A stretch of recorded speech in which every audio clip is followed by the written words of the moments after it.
Alors, chers camarades, chers amis, nous sommes réunis ici aujourd'hui pour exprimer notre volonté de sortir du nucléaire.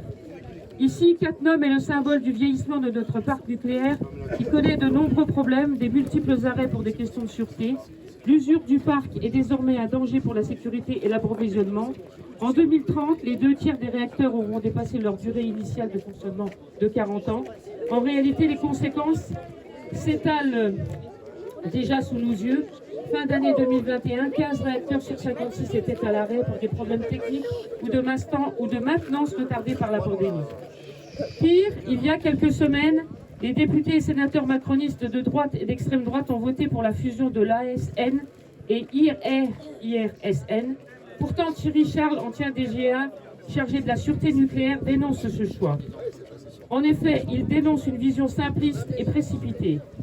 Comme d'habitude avec les macronistes, toujours simpliste et précipité du moment que ça sert leurs intérêts. Je ne pense pas qu'il soit un fervent militant de la France Insoumise, ce DGA. Le manque de volonté politique pour engager la nécessaire bifurcation énergétique est manifeste. La programmation pluriannuelle de l'énergie, PPE, pour les années 2019 à 2028 a été décidée par décret en avril 2020 et n'a permis ni une confrontation des scénarios, ni un débat démocratique. L'énergie nucléaire est aujourd'hui dangereuse.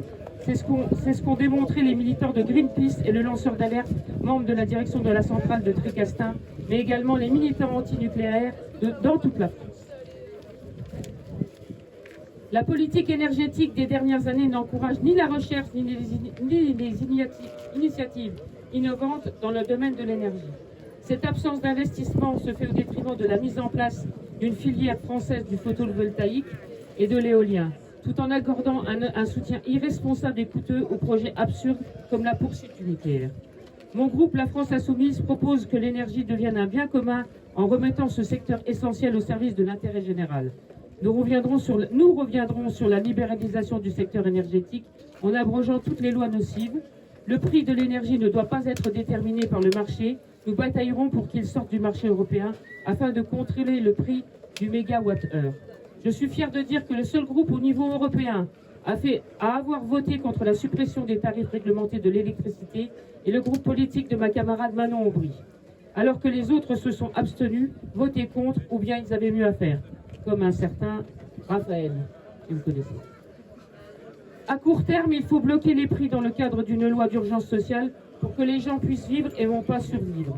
Enfin, je vous le dis, quand nous arriverons au pouvoir, nous mettrons fin au projet d'EPR et CIGEO d'enfouissement des déchets nucléaires à Bure. Je vous remercie.